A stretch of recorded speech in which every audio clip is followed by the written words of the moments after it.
Doctor साहब, आप medical की तालीम तो पेशावर में देते हैं, लेकिन आप पैदा कहाँ हुए, पढ़े कहाँ? मेरी पैदाइश तो झाटला एक गांव है तलागंग के पास, वहाँ की है। लेकिन 2-2.5 साल की उम्र में ही हम वहाँ कैंट शिफ्ट हो गए वालिद साहब की शिफ्टिंग की वजह से। तो मेरी जो मैट्रिक तक की तालीम है वो सारी वहाँ कैंट की है, और उसके बाद फिर बकिया एफएससी, फिर मेडिसन, एमबीबीएस करना, फिर एफसीपीएस करना, ये सारा पिंडी का, रावलपिंडी मेडिकल कॉलेज से। और फिर वहीं पे मैं काम भी करता रहा रावलपिंडी मेडिकल कॉलेज में। उसके बाद इस्लामिक इंटरनेशनल मेडिकल कॉलेज बना तो उन्होंने मुझे वहाँ ले लिया, और मैं वहाँ बतौर एक्टिंग प्रिंसिपल भी काम करता रहा। 17 साल पहले जब पाकिस्तान इस्लामिक मेडिकल एसोसिएशन ने पेशावर में मेडिकल कॉलेज बनाया, तो वो आपको पता है कि पीमा भी जो अलखिदमत की तरह एक अदारा है, तो जब उन्होंने कॉलेज बनाया तो वो मुझे वहाँ ले गए। अब 17 साल पे मैं वहाँ हूँ, और पिछले 5 साल से तो मैं वहाँ का डीन हूँ, और वहीं पे अपनी बेगम के साथ और एक बच्चे डॉक्टर उस्मान के साथ वहाँ रहता हूँ, क्योंकि वो भी वहीं पे जॉब करते हैं। बकिया मेरे 2 बच्चे जो हैं वो इस्लामाबाद में हैं, वो अपना वहाँ पे काम करता है। तो क्या आपने फिर 17-18 साल से पेशावर बैठे हैं जी, तो क्या आपने जमात इस्लामी के लिए अपनी ज़िंदगी वक्फ की हुई है?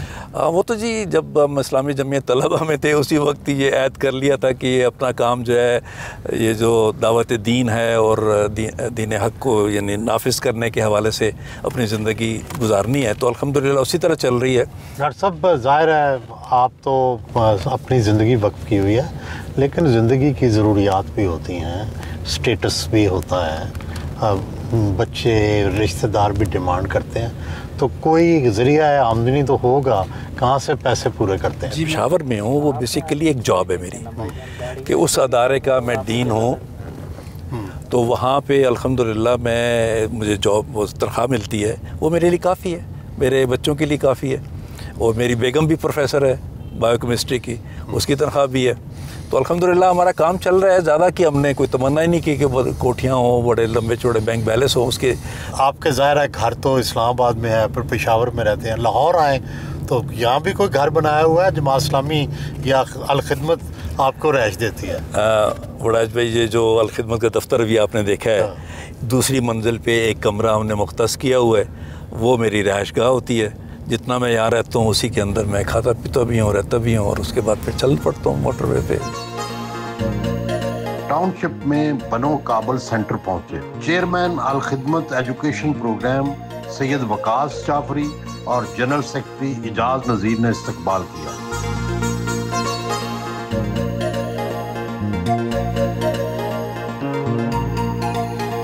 बनो काबल है क्या, और कितने लोग, कितने बच्चे इससे इस्तिफादा हासिल कर चुके हैं, और आप क्या ख़ास सिखाते हैं यहाँ? बनो काबल हमारे जो हैं प्रेसिडेंट, हमारे जो सदर अमीर जमात इस्लामी पाकिस्तान का ब्रेन चाइल्ड है, हाफिज़ नईम रहमान साहब का विजन है।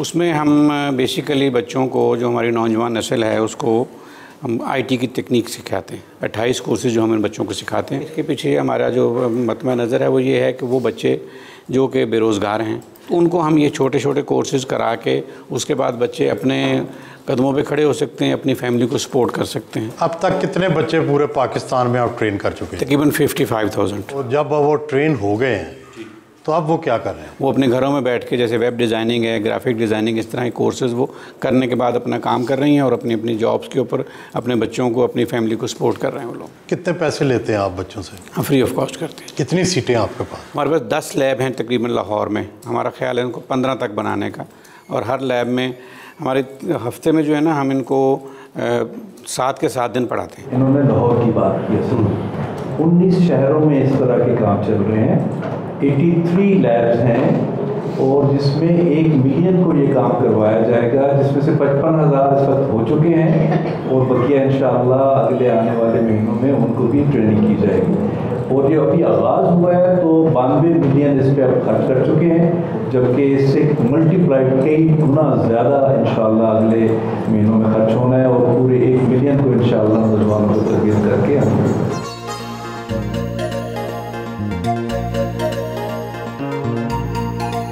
यादगारी शील्ड पेश की गई। अल खिदमत मोबाइल हेल्थ यूनिट का मुआयना करने पहुंचे।